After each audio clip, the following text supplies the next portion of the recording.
Welcome, everybody, to another episode of the Brain Food Podcast.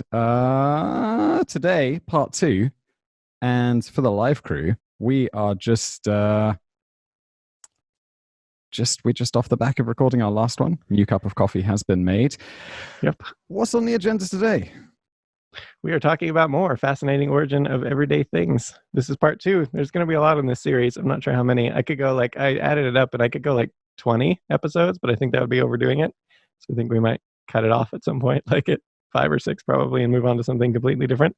But yes, so we're going to start with the best things since sliced bread. We're going to talk about some bread things, inventions, and then the shopping cart, which is, more interesting than you might think. Cool. Yes, I'm excited. That is that for today. Well, we were talking in between the episodes how you were saying you've got an episode on the cardboard box coming up. It was going to be in this one, but it's as boring as it sounds right now, and I need to spruce it up a little bit, find a story in there somewhere, or more of a story, I should say. There's a little bit of a story, but more of a story. So cool. How are we starting? Quick fact. Yeah. Did you actually? I wasn't paying attention. Did you actually open the episode like we? No, I didn't. I'm sorry. I was very distracted in the first 2 minutes because I was someone said the video wasn't working, but then someone said the video's working, refresh your page. And then I realized I shouldn't just listen to one person who's complaining in the video stream while I try to fix things while everyone's like, no, it's fine. Sorry. You can, blah, blah, blah, blah. If you are listening to this or watching this live on YouTube, we also do this in a podcast version, which is a great way to listen to the show if you're a busy person on the go, like we all are these days, I'm sure. Yeah. Or if you're not, and it's 3 a.m. wherever you're watching this, then and if you want to leave us a review wherever you listen to your podcasts, we are giving away a $1,000 Amazon gift card to one lucky winner when we get 1,000 reviews on... We decided we'd look at iTunes US, and when they got to 1,000 reviews, we'd go through and look at all the reviews on the major platforms. If you're and on the other iTunes as well, UK, all the major countries, all the major countries. If you're listening from Timbuktu on Guinea-Bissau a podcast app that 4 people use, then we're probably not going to see your review in it to you. But if I'm you're probably not going to check the Guinea-Bissau iTunes, but I check all the main ones. Yeah, cool. We will. So do that. Leave us a review. It would be awesome of you. Doesn't need to be good, although obviously that would be preferred. So starting with a quick fact. We are starting with a quick fact. So 1943, Claude R. Wickard, he's the head of the War Foods Administration as well as the Secretary of Agriculture. He gets the bright idea to ban pre-sliced bread in America, which he did on January 18th, 1943. So you might at this point be wondering, why on earth would you ban pre-sliced bread? I am wondering why. And it turns out no good reason, but they gave reasons because, it's a government office. So to conserve wax, paper, wheat, and steel is kind of the reasons pushed. But the problem with this is wax paper. So the idea here was the wax paper, if you on bread, they would wrap it, but the FDA regulations say that if you pre-slice the bread, you had to do thicker wax paper, and so by banning the pre-sliced bread, you don't have the thicker wax paper. So this is the idea, but the problem is there wasn't a shortage of wax paper at the time. Even the War Production Board showed that most of the manufacturers had supplies on hand to last many months, without buying any more. And beyond that, there was no shortage of wax or wax paper or any of the materials needed for the war effort there. So it's not really clear what benefit this was going to do. So a secondary goal, conserve wheat. And you can see this one maybe, right? This could be good. So it turns out the Office of the Price Administration around World War II had authorized a 10% increase in the wheat. And so that also made flour and bread and everything more expensive. And so I thought this maybe, if you ban pre-sliced bread, less people will buy it. There'll be kind of, so you save wheat, but then also the prices will drop, make things cheaper for people. So this is kind of the idea, maybe. But the problem is, at the time, there was no shortage of wheat at all. The U.S. had stockpiled over 1 billion bushels of wheat, which was enough. Even if the U.S., the entire country, had zero wheat harvested or imported for 2 years, the wheat on hand that was just stockpiled was good enough to cover the U.S.'s entire needs. And the U.S. makes a lot of wheat, so it's like, and no, it's not like Germany's flying over the U.S. or anything. So yeah, it's not probably going to lose our fields or whatever. So it's not really clear why this was going to be a good thing either. But it was, save wheat, I guess. So then the steel, so the bread making machines themselves, they actually are huge and they use a lot of steel, but like, you don't buy them again. They last forever. It wasn't like the bread makers of the time already had their machines. It's not like people were actively buying tons of them. Right. So you weren't going to, you're not going to get enough to actually measure anything towards the war effort at all. So there was really no real benefit there either. And on top of that, as you might imagine, the best thing since sliced bread is an expression for a reason. People didn't like it when they banned pre-sliced bread. So the New York Times actually has a little quote from one woman who aptly put in a letter to them. I should like to let you know how, how important sliced bread is to the morale and saneness of a household. My husband and 4 children are all in a rush during and after breakfast. Without ready sliced bread, I must do the slicing for toast. 2 pieces for each one, that's 10. For their lunches, I must cut by hand at least 20 slices for 2 sandwiches apiece. Afterwards, I make my own toast. 22 slices of bread to be cut in a hurry. Yeah. So as you can maybe imagine, this was the first recorded instance of a first world problem.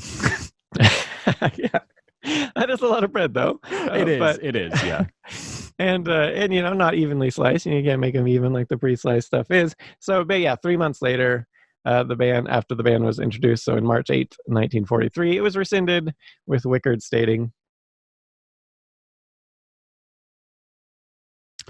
our experience with the order leads us to believe that the savings are not as much as we expected.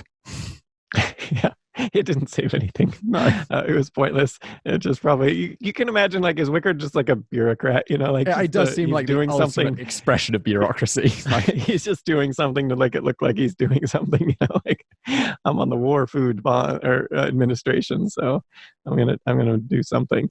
Either way, the so bureaucrat's gonna bureau. Yeah, basically. Wow. So moving on. What a waste of time. Yeah. Guys, before we get into the rest of the show today, I got to tell you about one of our fantastic sponsors. This episode, it's brought to you by Blinkist. Blinkist is an app.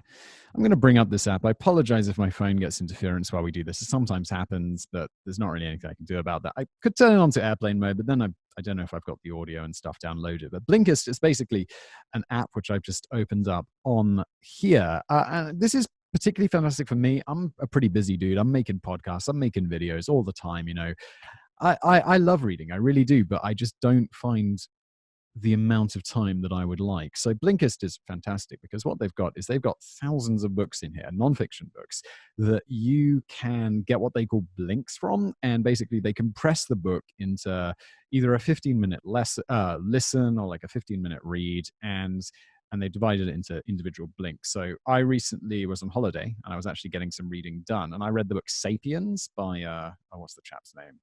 Harari. And I like using this to go back and have like a recap over it. So in here, one of these blinks, it's like, although not the first humans, Homo sapiens came to replace all other human species on Earth. And then it just kind of continues like that. And it really compresses it down. And then also, if you're like, oh, I don't really like reading, you can just click this button and a little bit of luck. Let's turn that up. Yeah, there we go. Why would I read when I can listen? So Blinkist, definitely go to blinkist.com/brainfood. You will get a week to try it out if you're one of the 100 people, the first 100 people. You'll also get 25% off if you want to go full membership. And honestly, I think you probably will. It's a great deal. It's a great way to consume content. It's a great way to, whether you're recapping something you've read before or just discovering something new. Blinkist.com/brainfood. Just go do it. Supports the show as well, which is grand. And let's get back to it. The best thing since sliced bread. How did who actually invented the thing that everyone says is the best thing, before whatever next thing comes? So to begin with, we have, obviously flatbreads of various types have been around for about 15,000 years and maybe even as much as 30,000 years. So it's not clear exactly. So at a certain point, people did realize if you leave the dough out, eventually you get the little spores from the air that come on, and then it leavens it. And then if you use some of the old leaven, you can put it in the new flour, and then great, you can make leavened bread. And so this actually about 4,000 years ago ish, give or take a millennia, was in ancient Egypt. They definitely had like really refined leavened bread that they were making all sorts of breads. So this was now a popular thing, and it kind of just grew and expanded there. And so bread has been a staple of human diet ever since. But through the vast majority of bread making history, like thousands of years, humans have had to do everything. Like you got to grind the flour, you got to do it all by hand, and a lot of times, for quite a bit of that history too, you mostly had to do it at home, or most people did. But there was bakers and stuff, but even the bakers, they had to do all this, from start to finish. You do this, and so this remained until the 19th century is when things started to change there. So Oliver Evans of Philadelphia created the first fully automated flour mill. So they did have flour mills, of course, before this to produce, but it was quite labor intensive. You needed a lot of people on hand to, load the bags and, get the flour out the other bag. And so he created the first automated one in Philadelphia. And so an interesting aside on this guy, also in 1805, he was the first person to create a vehicle that was self-powered, that could go on land and water in 1805. It was a steam engine, because a steam engine was kind of one of his things that he was an expert in. And so he named it the Orucator Amphibolus. Sure. Yeah. And so that, catchy name. You could just, you can imagine it had that, like that, like those people, those steamboats going on like the Mississippi or whatever, that iconic, like the wheels, the big old wheels in the back. Yeah, so that's what he had in the back of this car. You can Google that name of the Eructor Amphibolus. But otherwise it looks like just a wagon, and it had like a steam engine, and so you could go on land and water. So anyways, that's an aside on this guy. But he also created the first fully automated flour mill, where you can just, it kind of like had these conveyor and buckets and stuff that kind of just moved everything along, ground it up on the other end, dumping it into bags and all that sort of business. So as you might imagine, this I just looked up an image of this boat thing. It's pretty cool. Yeah, it is pretty cool. In 1805, self-propelled. Yeah. That's cool. And just, get in the water, boat around, come on out. An old school duck tour. Yeah, exactly. So they have those in Seattle, by the way, that you can go on those. I've never done it. They've I think they had them in London. I saw them. I wonder who was the first person to come up with that. We did the rubber ducky, like how that became a thing. I've never, it's really different though, Just share the name. Yeah, but so at this point, industrial revolution, everything with the bread production becomes industrialized. People start, more commonly going to like a store and just picking up their bread. But there's one thing that is not automated yet, is the slicing itself, the actual end, the final slicing. And so we did have parallel steel blades. Someone did like the 1860s. There was an American patent for this, but like it wasn't actually a thing. Like commercially, you bought your loaf of bread and it was always unsliced. So who actually invented it? 1928 is when one Otto Frederick Rowan. I knew I was going to mess up his name. I think Rowetter of Davenport, Iowa. I'd guess. Yeah. So he invented Davenport, Iowa. Have you been there? No. Disappointed. No. Yeah. But so things didn't go smoothly with his invention at first. So this, I remember I said 1928 is when he actually debuted it, but all the way back in 1912 is when he actually invented it. So he created a prototype of this, and he took it around, and nobody wanted it, because bakers were like, nobody wants pre-sliced bread. That's not a thing, because... Are you an idiot? That level of convenience? Yeah. The idea that they're thinking is it's going to go stale faster, right? But hang on. I wonder, why doesn't it go stale faster? Because if I slice like bread, the end bit always gets all crusty and weird. But then when I have pre-sliced bread, it doesn't get all crusty and weird. Well, it's just because the bags they bag them in, and to make it so it's really sealed. It's not like my slice loaf is sitting out on the side. I put it back in the bag. Well, the end's still super exposed, and I suppose are you folding the bag like nicely so it's not getting that trapped air in there? I'll use one of those. Are you using a paper bag or because paper bag, as it breathes, it's not like airtight. Yeah, well, I used to use plastic, and then someone at the bakery was like, you should use a paper bag. And I'm like, well, that seems a bit weird, but okay. Yep. But the paper will make it go stale really because it does breathe a little bit, which is why, if you make like fresh baked bread and stuff, you don't want to just put it in a plastic bag because it's going to get all that moisture and it's going to make that really wet instead of like that hard crust, which you kind of like when you make fresh baked bread. And if you put it like in something more airtight, it ends up being really soft and it's not. I mean, I don't want to show off or anything, but really, I'll slice the end bit off and I'll just throw it away. Like that crusty edge bit. Yeah. You're like, that's the kind of life I lead. Yeah. I'm like, I can just throw that away. Yeah. And cut a nut. And, I'll cut it really thin. Yeah. So nobody wanted it though. The point is just whatever. But so for Roeder, the problem is 1917. So this is 5 years. He's gone 5 years. No one wants this thing that he's invented. Which, by the way, he did come up with a way around this problem, which he also invented, which was to have his machine then right after it cuts it, it automatically would wrap the bread in wax paper to keep it from going stale. And so he invented a way around this problem, and it worked perfectly. But no one wanted it still because who wants the pre-sliced bread, Yeah. But unfortunately, in 1917, so 5 years later, his blueprints and his machine were destroyed in a fire. So he needs to build a new one. How will we ever figure this out? Yeah, he needs to build a new one. It's like I've invented a perpetual motion machine I lost in a fire. That would be, Yeah. I'm sorry, maybe this thing was more complicated than I'm giving it credit for. Yeah, well, he doubles down. So, you could say, oh, well, did it really work? No one used it. But no, he did it again. He built it once he got some funding. He did struggle to get funding for a while, but once he got it, he built it again. And this time he was able to show it off. And in 1927, he was able to rebuild the machine. And then shortly thereafter, he sells it. He finally finds a baker who will take it. It's the Chillicothe Baking Company in Chillicothe, Missouri. Mm-hmm. And so that's kind of east of or northeast of Kansas City. So when they get it, so it's all ready. It's in the bakery to actually, like, it's not just a prototype. This is going to be used. And so the front page of the town's newspaper when it the headline of it was "Sliced bread is made here." Yeah, it's like quite a good ad. So, and a back page ad of July 6, 1928 of that same newspaper said it was greatest step forward in the baking industry since bread was wrapped. And see, that's kind of fascinating because now it's like the best thing since sliced bread, but here it was like since bread was wrapped. Yeah. So it's I'm just going to start saying that. That's the best thing since bread was wrapped. That is an improvement. And then you think before that, was it like since you had to like hand make the bread, like since they come up with machines that actually do it. So in any event, so customers loved it. I did once hand make bread. Oh, sort of. Yeah. You've done this as well?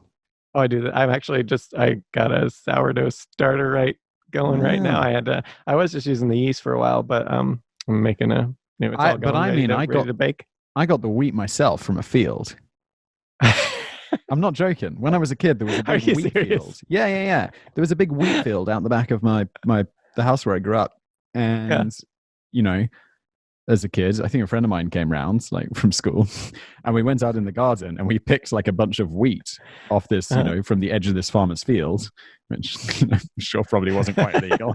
It was like a really small amount. And then we took all the little things inside out. We like sheathed it or whatever you call it, and removed the things. Then we ground it all up with a coffee grinder, and then we baked bread from it, and it was delicious. That's awesome. Yeah, it was good. That's cool. Yeah, no, I've never gone that hipster and bread. Yeah, no, I was going to say it's the most hipster thing I've ever done. But I do enjoy the makes your house smell like fresh baked bread. It's not really that hard. It's mostly just setting something on a counter forever, and then popping it in the oven. Dude, I want some sourdough so bad right now. Yeah, that's what I was thinking. I was in this house since I moved. I didn't have a sourdough, and I finally I was just using like yeast, and it's not as good. If you just use like the yeast because it used to be actually all the yeast, even the kind that you got in the store. And I mean, by used to be, I mean like in the 17th, 18th century, the type that people would get still had the thing that made it sour, the lactobacillus or whatever it is. It still had that in it, and it wasn't until around that point, I can't remember who did it. They actually figured out. I think it might have even been Pasteur, Louis Pasteur. I can't remember, but either way, somebody figured out how to what was making the sour taste, and they figured out how to separate it from the yeast, and then so that's been a thing ever since. But like the sour is way better. You made it significantly worse. Yeah, you did. I feel it's like we've worked out how to not, how to eat Yeah. beef without it getting old. It's so much better. It's like, no, it's much better when it's old. Yeah. Let it go a little bit moldy. Let it get a funk. Yeah, which is kind of weird to think about. Up until that point in history, all bread ever made by humans was sourdough. You know, well, I should say not flatbread, I suppose, but all leavened bread. You know how often we bring up on the podcast, like, because we talk about things that happened in the past, and usually they're fairly horrific, and we often come around to, wow, it's great to live now. Yeah. Now I'm like, maybe the past wouldn't be so bad. At least they had good bread. They had all fresh baked bread all the time. But then, at the same time, if you're poor, like that was all you ate. It was like a little, if you were lucky, you could throw some cheese in with it. Otherwise, you had your hunk of bread, with no butter or anything. Just sweet. It's probably like hard and stale and that's how French toast case. People didn't want to waste anything, so you had this hard stale bread. And so if you could had access to milk and eggs, then you make You're French killing toast. me, man. It's lunchtime over here. You're killing me. Yeah. We got like another wait till we get half hour to go. We have everyday origin of fascinating origin of everyday things coming up. Just there's total food related. Oh God, I'm going to eat before. There's some good ones. Yeah, French toast is going to be one of them, so I won't spoil it too much now. But yeah, that's a good one. French. So going back to the where were we at here? The back page ad of July 6, 1928 had that best thing since bread was wrapped. So yeah, customers loved it. Everyone loved it basically. So this caught on, and this is the guy who invented it. And then, so where did the actual expression, like who actually coined the expression, the best thing since sliced bread? The first known documented instance of this is thought to be in a 1952 interview by the famous comedian Red Skelton. And so he's talking to the Salisbury, the Maryland Times, and he quotes them because they're worrying, I guess, about TV or something. So he advises them. Not worry about television. It's the greatest thing since sliced bread. Yeah, and that's the first known, maybe this was an expression that he just already knew from somewhere, because that happens a lot in etymologies, but that's the first known documented instance of someone saying that exact thing. But we did have the best things since wrapped bread, so presumably like other people were saying this before then, but 1952 interview was the first known one. So let's start bringing it back. Like I say, this podcast, best thing since bread was wrapped. It is, because without the wrap, it is like you're talking a day, and it's, if someone was like, do you want your bread wrapped or sliced, which is more important? I'd be like, well, I could slice it at home, but unless you're like that lady who's using 20 slices of bread a day, and then she doesn't care. She'd rather feel a bit weird about my bread if it was just well, because she's using it like every day. She's using like a whole loaf. Either way. So we're moving on now. I'm still on the bags. I still think wrapping is more important than slicing. Yeah. Although you do go to the store and there's loose bread that you kind of grab with a tong and put it in like a bag, right? So, yeah, it does last like a little bit, like if it's not cut or anything, which was the argument of the bakers, who clearly, but I suppose the baker's a conflict of interest there a little bit, because if he did come up with a way to keep it from getting stale, and then you got this pre-sliced thing, you kind of want it to go stale, I would think. Like the bread, they sell you the loaf, not wrapped, Someone watching this live commented in the chat that about the paper bag and the plastic bag, the bread shops just found a way to get me to buy more bread. That's exactly what I was thinking. Yeah. It's gonna go stale in like a day or two. Yeah. It's like, what's the best way to keep the bread fresh? Well, keep it in a really damp environment. Yeah. If you want to like sneeze on it a little, that also helps. Yeah. Sorry, that was nasty. Let's move on.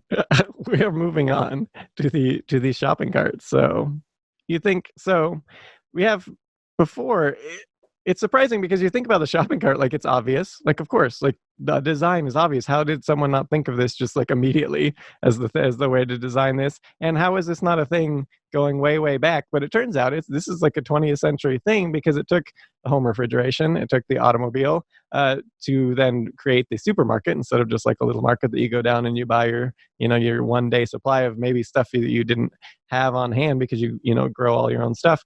So supermarket comes around though in the 20th century, and the retailers, they realize they have a problem because they have a lot of wares on their shelves, but people are literally, like, at first they didn't even have baskets. People are just carrying around stuff in their hands, but it's a supermarket, so this didn't work out. And so yeah, people are just carrying around. They need it. So then someone did come up with the baskets. So this was the early 1930s when carrying around baskets was kind of the thing. It still wasn't ideal because, where's the quote? Perhaps I'm fast forwarding ahead too far. One moment. Getting ahead of yourself. It's too exciting. I am. I would just mention it, but I know there's actually like a quote I wrote, so I don't want to do that. This better be amazing. It's not. It's not, but it's still a problem today. So anyways, numerous shopping cart like devices came around in the 1930s. And so we had like the 1937 folding chair cart design. And this was by American businessman Sylvan Goldman. And this was kind of the one that started the actual shopping cart thing as we know it today. And again, like, look at this, 1937. This was like a long gap of years where no one was coming up with the design better than just like a basket that you carry around in a supermarket. So the Goldman family, though, they integral to the whole history of it. So we'll talk a little bit about them. So they were a retailing family. Alfred Goldman Brothers Wholesale Fruits and Produce was their first shop. And they opened name it again.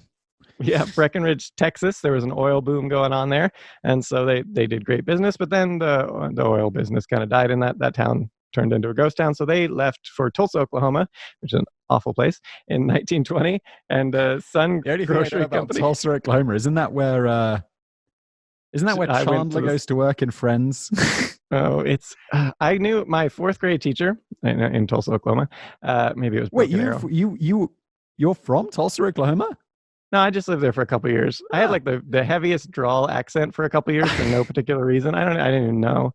I actually have a video of it recording. It's like a drawl of drawls that I got rid of, thankfully. But so yeah, I had this teacher, fourth grade, never been outside of Oklahoma her entire life. She was in her 40s.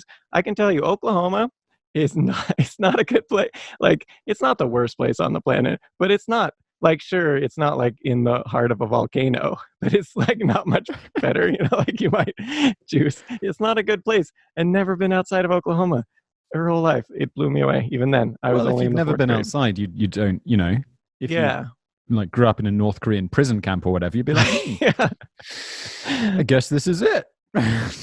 yeah, no, exactly. Perspective, I guess, but no. Anyways, so Sun Grocery Company, Tulsa, Oklahoma, 1920. So within 3 years, they're doing quite well. They have a chain of 55 locations, and they sold the chain to Skaggs Safeway stores in 1929. Now, this could have been great. It was a few months before the stock market crash, right? They sell 55. So I'm sure they got like retirement money going on here. The problem is they invested it immediately. Instead of, if they just held on to it for a few months, this would have worked out great. So you have the stock market crash and you have all this money on hand. Invest then, they're like ludicrously wealthy. But no, they invested immediately. Oh, you're laughing at them, but it makes sense. You can't time the market, and it makes sense. No, and they didn't know this stock market crash, so they just invested immediately lost it. But talk about, it's like almost perfect timing, but just slightly off in the reverse. Yeah. Yeah, so they lost everything, and so they head out to California way, like everyone else, and so they go, and they did actually get jobs, so that they good experience in businessmen and grocery, so they were able to get jobs as grocery wholesalers, working, but just working for the man again, not working for themselves. So eventually, though, they did have wealthy uncles still, and so they were able to get. In Oklahoma City, actually, some of their wealthy uncles go ahead and finance. They give them some money with some pretty favorable terms to. Then they started Standard Grocery, and then that worked out well. They know the grocery business. They were able to very quickly buy another grocery chain that was actually struggling and turn it around. So 1934, they do all this. And so then they do notice. So there's this newly supermarket concept, that's really popular, but they're seeing mothers and kids everywhere are just like, their hands are full, their kids are running around, they can't, so this is like a problem shopping, and they would like people to be able to carry lots of stuff. So with small baskets just weren't cutting it. So Goldman, his first idea, his first go at it is, all right, I'll just hire some extra employees real cheap. It's still the Great Depression. I'll hire them to just go, and when a basket is full, the employee will go grab the basket, take the person's name, take it up front. It's waiting for you. You can get, and they'll hand you a new basket so you can fill that up. Cool. And this, yeah, I mean, it's kind of, but it's not really an ideal solution. It sort of works, but then, I forget what you already got or whatever. So it wasn't awesome. So he's sitting there trying to come up with a new way. And so there is the official story from the Goldman, which, I mean, they're kind of the winners. So they kind of paint a picture of like, he came up with it on his own. Like no one had ever thought of anything like this before. And that's just not actually what was happening at all. There was actually tons of similar designs. Step aside, Edison. Yeah. Yeah, there was tons of designs, of course, similar out there. Maybe some of them he knew about. I'm sure he knew some of them because it's his industry, but, maybe not all of them. So we have like in 1920s, Hankin Pilot of Houston, Texas had so they had this one. I just put this one in. There was tons of them. This one I just thought was funny because it again shows, like to us, it seems so obvious what you should do, right? But at the time, they were just coming out with this weird thing. So 1920s, Hankin Pilot, Houston, Texas, puts a tracks, like train track type things throughout his whole store, and then you put the carts sit on the train tracks and you push them around, but they have to stay on the tracks. You just got to follow the tracks. And I guess that kind of makes people walk through your whole store, maybe like an IKEA thing going on there, where they design it so you have to walk through like the entire store just to get to the what exit. if someone stops? You just have, I don't need milk today, but you've got to wait for someone who's getting milk. Exactly. This wasn't an ideal solution. It didn't catch on. It didn't? No. Wait, your store's in the States? You don't have the tracks going around? No. Because all of them in Europe. Yeah, so 1930s saw some improvement. So he had some wheeled baskets designed. So Joe Weingarten was one that had one. Joe Weingarten was the one. He had you think of like a wagon, like a little toy wagon you pull around. So this was like one of the better designs that someone came up with, certainly superior to a basket. So it's just like a little wagon you pull around. But you see, the problem with all of these is they don't store. Like if you're a store and you want to have like hundreds of these, where are you going to put them? Like, none of them stack together or anything like this. Yeah. So you can't have you just need like a lot of space or, and they're just all going to be cluttered somewhere. So these are all a problem. So Goldman sitting around, and supposedly he's sitting in his office, and then he's looking at this thing, and there's a folding chair there leaning up against the wall, and he thinks, oh, all right, well, what if I took the baskets and made like a folding chair design? So like it folds up, you take the baskets out, it folds up, leaning against the wall, you can stack the baskets. This is real compact. It's super easy. You just unfold and then is the put picture in the notes the thing you're talking about? Because it does look like exactly. a folding chair. Yeah, and for people, it looks a lot like if you see. So you have the full size cart, and then you have the little ones. Like if you're just going, like a so they have like a little. Yeah, like the little basket on top and a little basket on the bottom. This is exactly what it looks like, only it's not telescoping like the modern ones. This one is just it's a folding chair thing that you stack two baskets on, basically. And so this, it took a little while to get the design out, and he hired, so he had a handyman, Fred Young, he hired to help him with the design and everything, make sure it didn't tip over and, it was sturdy even when you loaded the baskets up. And reliable and all that. And so they did come up with this thing, and it was so patent number 2196914 is patented in 1940. And he also enlisted the aid of another handyman, Arthur Costed, to invent it. And this was huge, worked out really well. And so he did do an ad campaign starting. He actually, before he got the patent, he actually did an ad campaign and started debuting it anyway. So June 4th, 1937, he had a thing, an ad, quite prominent, that just said, "It's new. It's sensational. No more baskets to carry." But he did not show it. Like, it's just like all like teasing it, like, what's this thing? We don't need baskets. Yeah, and not baskets anymore. So what's this revolution in the basket industry? Yeah. Now, again, you look at the official story from this company, Goldman's company, and it's like, yeah, totally independent. But then if you actually dig a little deeper, so like a few weeks, Roller Basket Company actually advertised with a picture their product, which looked exactly like his product, Goldman. So which also kind of questions. Is that the one? Is that this picture? Yeah, it looks exactly like it. And as we're going to get into shortly, Goldman wasn't adverse to just ripping off someone else's idea, as we'll get into. Goldman. And so this was just like a few weeks apart. So, had he heard of this other thing and he just kind of whipped out his own, or did, who knows really, but the official is that Goldman invented it anyway. But it was, whether he did or not, it was his design that ended up catching on and popularizing the shopping cart. So it was super popular. But actually, oh, this is funny. It wasn't immediately popular, though. When he first debuted it, he had significant resistance because humans hate change. And this was male customers hated it because it was like an affront to their manhood. Like literally, people would complain, I can carry my own basket. I don't need no little. And plus, the other problem is it looked like a baby carrier. Like this was a baby buggy design kind of at the time. So Okay. yeah, I'm not pushing around a baby buggy around there. I'm a I'm man. a man. Yeah, exactly. If I So carry my baby, I carry it in a basket by hand.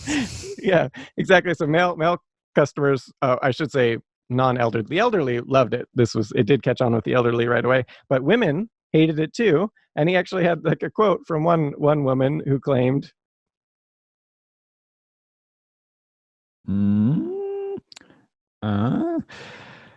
I've pushed my last baby buggy. So she doesn't want it. She's done with children. And this was a complaint. A lot of the women were like, no, I'm not going to. It's just a baby buggy. I'm not going to push that around the store. I'll just carry my basket. Thank you.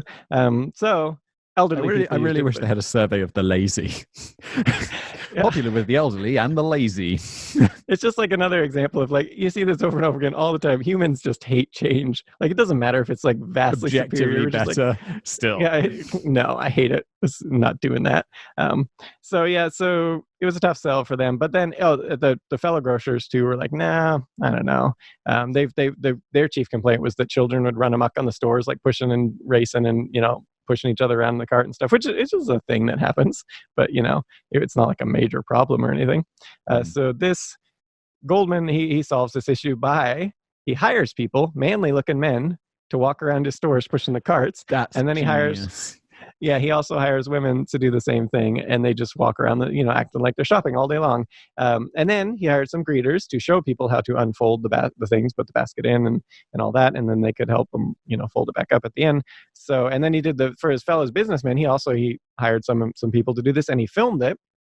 And so they could show a demo of like all these happy customers were really people he were paying, but he acted like it was just like happy customers, when he was showing it at the trade show. Look, they love this thing. And so then this gets the grocers on board, and he quickly had orders that were just like mass, like he was years ahead of what he could actually produce for his new cart design. So because he couldn't produce it all, he did license out the design so other manufacturers get on board. And so now it's just like ubiquitous all over the place. Everybody wants this all over. So, but there was room for improvement because you're folding the thing up. You're having to put the baskets in. You're not just walking in, grabbing it and going, right, to save your space. So this brings us to 1946. And so a 50-year-old draftsman and freelance inventor, Orla E. Watson, he devises the first telescoping nested shopping cart. And if you go look up his design, just like Orla E. Watson, Google that, first telescoping nesting shopping cart, you can see it looks almost exactly like what we use today. It is basically what we use. So he ends up creating this, and so you can look at his patent number 2479530. So you can go. It's always interesting to go read those patents. You always don't even need to look it up. Just imagine a modern shopping trolley. Yeah. It's nice. So, but the problem is Watson. You think again, this always happens, as we talked about in the last episode, and we're going to talk about a future one too on some other stuff. But this always happens. So the guy who invents it, it's just like either they don't get credit, or they don't make any money off it, or it's a whirlwind of legal battles if they try to like stake their claim, because everyone is just going to do this. So this is Watson is going to have this problem. And Goldman is actually the root of his problem because Watson comes up with the design. Oh, I lost you for a second. I lost you as well. You still there?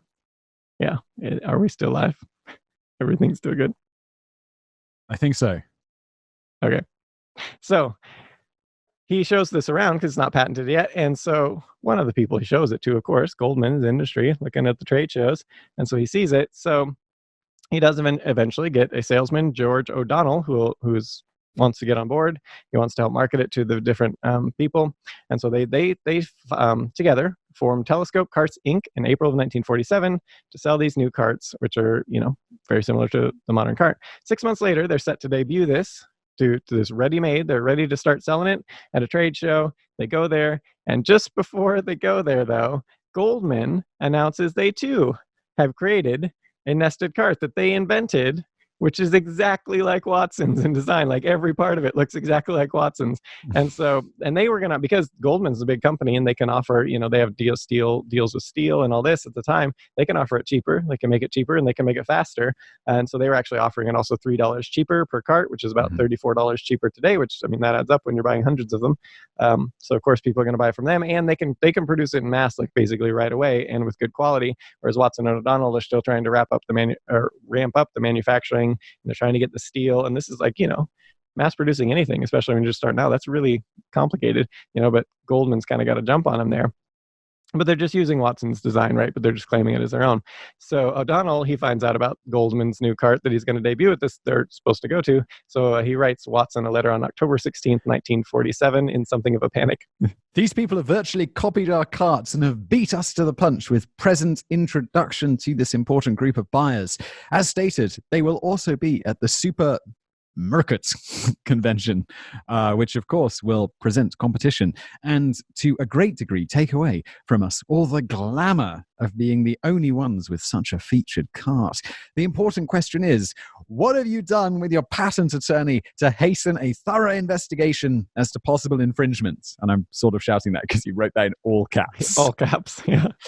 We cannot afford to take slow measures in determining who is right or wrong. Something must be done immediately to ascertain the facts and, if at all possible, restrain them from exhibiting their cart at the convention. Emphasis there, not mine. He capsed a lot of it. And so Watson, he's cool customer, he's just like, whatever, dude. So he responds like quite calmly, responds 2 days later. It's unfortunate that there is always someone to spoil one's fun, especially if that fun is good, and ours is good.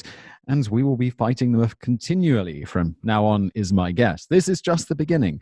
I'll bet it didn't take all these cart manufacturers long to get here and examine our carts at the Floyd Day store when it was first put in, and with all of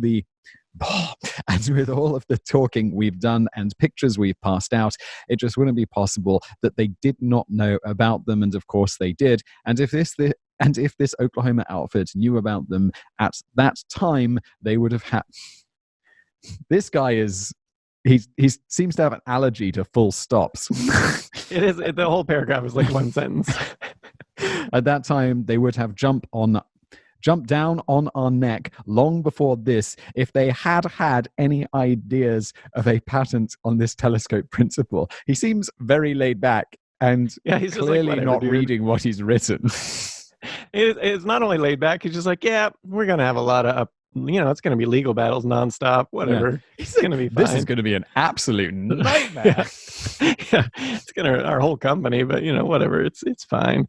So legal battles did ensue. So the document evidence does strongly indicate that Watson invented it, not Goldman, and Goldman's firm just copied it. But Goldman had money; they had the manufacturer, and they just threw lawyers at the issue, to just sue Watson into oblivion. So they decided ultimately Watson, of course, he doesn't have money. He can't fight the giant. He's not going to be able, even if he tries to manufacture, as this is dragging out, his company's not making any money, off this, because everyone's going to buy from Goldman because it's cheaper and better quality, because Watson and his partner were having trouble with manufacturing and stuff. So they settled out of court. They reached an agreement June 3rd, 1949 with Goldman. Goldman officially recognizing Watson on this one. Watson invented it. We copied it. And we will pay Watson a whopping $1, $10 today, for having infringed on their design for a couple of years up to this point. But in return, of course, the longer part was Watson then granted Goldman exclusive rights to manufacture this cart. So nobody else can manufacture it. If you want this nested cart, which now everyone wants because it's way superior, you have to buy it from Goldman. Excepting there was a few licenses Watson had already signed. But other than that, everything. So Watson companies would be given some royalties for every cart sold. So now they're kind of out of the manufacturing business. Goldman's just going to make it, and Watson's just going to sit back and make his money. So this sounds like an agreement they could have come to at the beginning. Yeah, they could have partnered up. It would have worked out. But so this sounds totally awesome. Works out awesome for Goldman. Yeah, he gets even better for Goldman, because so Watson, he's probably just kicking back, sipping some beer on the beach somewhere, right, collecting his royalties. But no, because every other cart manufacturer and a lot of companies elsewise we don't want to buy from Goldman. You know, like they have a monopoly now; they can do what they want. And so everyone's mad at Watson, basically. So they all sue Watson. So all these car manufacturers sue Watson to try, and they're trying to get his patent invalidated, is what they're trying to do, so they can make it so that Goldman doesn't have exclusive rights. And so this is what he's dealing with for the next few years, of just everyone trying to get his patent invalidated. And then on top of that, Goldman turns out and is like, you know what? I don't think we should have to pay you royalties for your design. And so they just stop paying him, and, just stop. And they do give him a flat fee, but it's like way less than, what he would have. And so during this time, when he gets the flat fee, they're going to renegotiate, basically. But they're just, no, we're not going to pay you, and we're going to renegotiate the deal. It's like, well, that's, they just do it. And what poor Watson. Yeah, poor Watson. But of course, how laid back he is, probably like, whatever. Yeah. It's good. He's but like, so Watson, cool. I hate money. yeah. He's an inventor, though. He gets inventive with this, and this is where the deal gets even better for Goldman. So he reworks the deal with Goldman. Now, Goldman will allow him to license the cart to other companies, but he has to give Goldman a percentage of the royalties that he's licensing out to the other companies, for this thing that they didn't even invent. And so in exchange... what's Goldman doing at this point? Just making money, basically. And so in exchange for this, so that's Goldman's side. And now on the other side, if this works out, now he can license to the others. So all the other companies, they agree to drop their legal battles against Watson to try to get his patent invalidated. So now they're happy because he's licensing to them, and Goldman's happy because they're getting royalties for all these carts they aren't making, plus the carts they are making. And then Watson presumably still, everyone's using this cart, so presumably Watson have ended up super wealthy and kicking back. And he was 50 when all this started, so he's retired and he's kicking back on a beach somewhere, probably. Pretty chill about it. Yeah, that is the saga of the shopping cart that we know and love today. I like it. Well, not well. Yeah, it kind of worked out for Watson in the end, but it was kind of seems okay. It shouldn't have been very shrewd. Yeah, this happens over and over again. Every time you read like a story of someone, the first person to invent some new revelation, it's always this. It's like everyone copies it without paying royalties, and then there's like a series of lawsuits with the person who actually did it spending more money in legal bills usually, and just like ending in poverty. It just happens over and over again. And the last one, the fascinating origins of everyday things. We could just call it people stealing each other's ideas for a while and screwing the original inventor, because why not? We're gonna talk about later. We've covered it on YouTube, but we're gonna talk later in one of the others. We're gonna talk about some of the origin of instruments, and I am gonna throw in the saxophone one, even though we've already covered it, just because it's so interesting. And that one is like the epitome of all guy getting screwed for his amazing inventions. But yeah, that'll be coming in a later episode. But either way, I'm already looking forward. Is that today's episode wrapped, or second one? That is today. Wow. Okay. Thank you everybody for listening. I apologize for the mild technical issues we had in the live version of this. This software is not exactly super easy to use, is it? If you're listening to this, please do leave us a review wherever you get your podcasts. We are at 1,000 reviews, doing that $1,000 Amazon gift card, giving it away to someone randomly from the first review. So please go ahead and do that. We'll be back. And go listen. We have lots more episodes on the podcast, like 50 now or so. And it's way better. Wow. Audio quality is way better. It's a lot more polished. We cut out all our stupid mistakes and losing our place and everything. So it's way better. Listen to that version. Best. Yeah. Yeah. So thank you everybody for joining us. Thank you for listening. And we'll see you next time.